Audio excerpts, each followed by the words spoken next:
sa pair. Hanapin po na ninyo lahat at sama-sama natin sabay-sabay na babasahin. Santiago.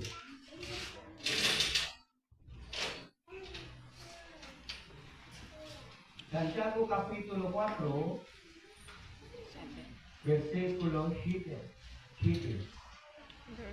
Okay, lahat na po ba nakuha? Sa likod. Oo, yun sa likod. Okay. Okay, sabi dito sa Bible, therefore, submit yourself to God, resist the devil. Ay, dalawa lang pag-usapan natin dito. Yung pasakop sa Diyos. Okay, pasakop. How is the submission to God? Paano ang tayo pwede magpasakop sa Diyos? Paano?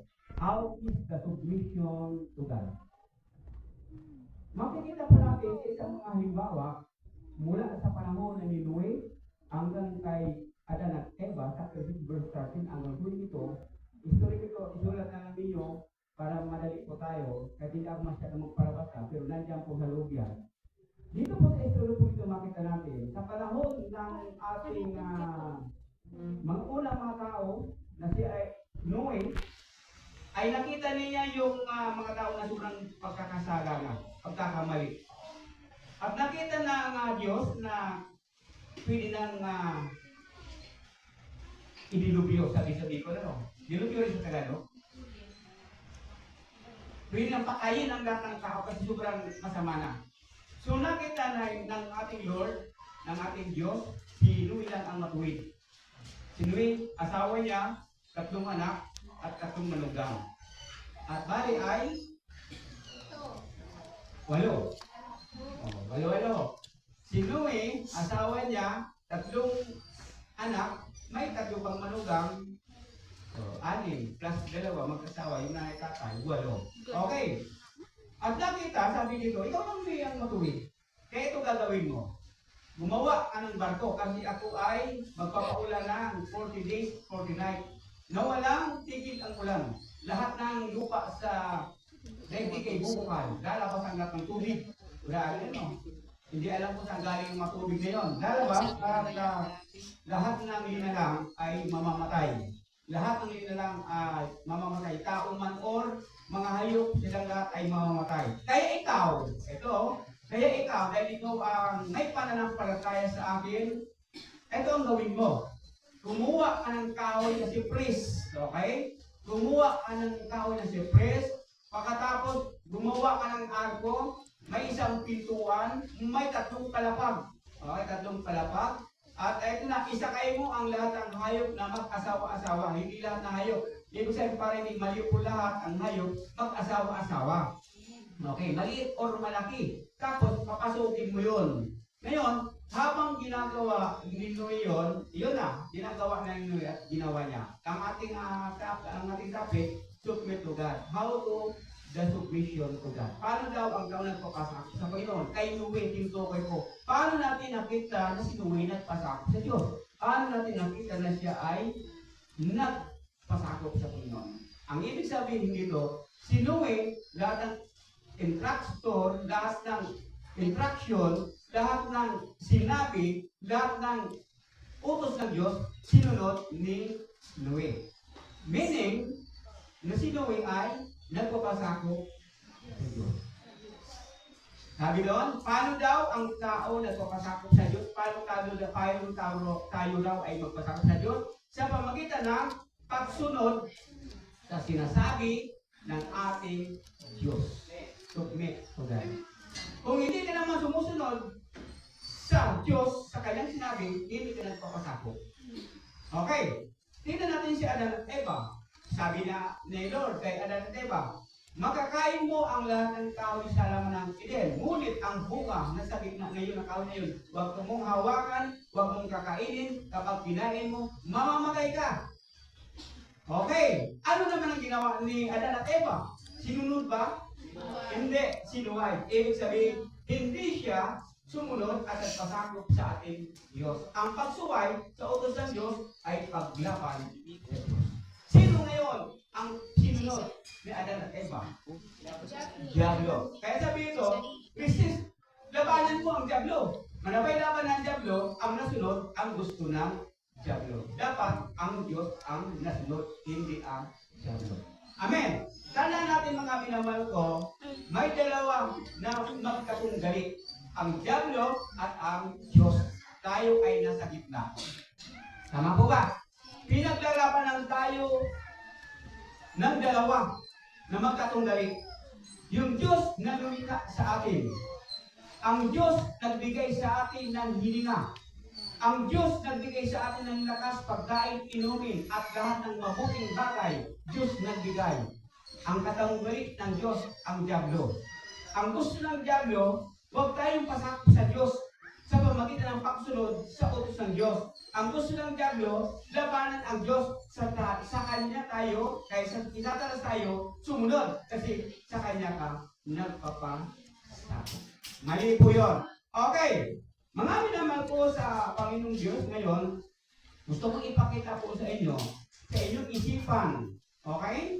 Sa ating isipan ngayon, siguro sabihin natin tama, kaya ito. Teka muna, pag-isip-isipan ko kung tama o mali. Chapter 13, verse 17 ng Hebrew. Tingnan natin. Hebrew 13, verse 17. Doon tayo sa subject, lugar. Okay? Hebrew, pasakop sa Diyos, 13, verse 17. Okay. Okay, nakita po ninyo? Ay, malinaw to na sasabihin ko sa Tagalog naman. Kasi napakaganito, King James, ewan ko King James ko, ang galing ko niyang pagkasabi. Okay, mabuting balik ito. Ito, pasakop kayo at sumunod sa mga namamahala sa inyo. Okay? Period. Tapos, walang susunod. Basta yun na, huwag ka na magrason. Anong rason pa? Okay? Sila'y nangangalaga sa inyo. Okay, may kasunod. Hindi period. Nangangalaga sa inyo at mananagot sila sa Diyos sa gawain ito. Kung sila'y susundin ninyo, magagalak sila sa pagtupad ng kanilang tungkulin. Kung hindi, sila'y mamimighati at hindi ito makakabuti sa inyo. Ulitin natin sa unang pagkasabi. Ang sabi ito, pasakop kayo at sumunod sa namamahala. Ibig sabihin, namamahala. Ilagay natin sa literal, ang barangay may namamahala. Ang tawag ay barangay captain. Okay. Okay. Mayroon namamahala. Okay. Kahit sa pulis, ang mayroon niya mga kapulisan. Ang tawag ay Hepe. Correct. Okay. Ibig sabihin, itaas natin itaas, ang bawat isa may namamahala, may nasasakop. Ang sabi po rito, pasakop kayo sa mga namamahala. Okay. Sa church, na born again, may nakakasakop din. Ang tawag ay, okay. Sa Iglesia ni Manalo, may nakakasakop din. Ang tawag sa kanila ay, ministro. Sa Katoliko, may nakakasakop din. Ang tawag sa kanila ay, correct. Ibig sabihin, lahat ng mga grupo may mga leader, may nangasiwa. Ang word dito, pasakop kayo at sumunod sa mga namamahala sa inyo. Period. Kaya ang nasasaklaw ng nasasakupan, huwag ka na magdahilan. Kasi period na eh. Wala nang sumunod pa doon eh. Ano pang rason? Ang mag-rason lang dito mga kapatid ko, yung ayaw magpasakop. Okay? May kuma pa yan, may kasunod yan. Pero sa basahin mo nito, wala, period na. Sarado na, wala na eh. Walang sunod yan eh. Okay, wala na. Talagang pasakop ka. Ang hindi ito magpapasakop, may kasunod yan. Ito ang sabi. Ang ibang members, sumusunod sa ibang mga ngaral, okay, na kanilang napakinggan. Okay. Pangalawa, ang iba, hindi sumusunod sa namamahala sa church dahil ang sabi, sumusunod naman ako sa Diyos. Kahit hindi ako pasakop sa namumuno sa amin, tapos sumusunod naman ako sa Diyos. Tama po ba? Hindi. Ano po? Hindi. Hindi po. So, ipaliwanag natin mabuti at ilinaw. So, bakit masabi natin hindi tama at hindi mabuti yung word, no, isang verse na kahit hindi ako sumunod sa pastors namin sa church, mahalaga sa Diyos ako sumusunod. So, bakit hindi tama? Ano ang palagay ninyo? Kasi sabi sa Bible po, sumunod sa mga namamahala sa inyo. Period. Tama po ba? Wala na. Kaya sabi ko, sa iba, may truma pa yan. Bakit? Yung mga ayaw pasakot sa namunod. Ang rason ay, Hindi po putulong. di ba ako di sumusunod sa mga namamahala.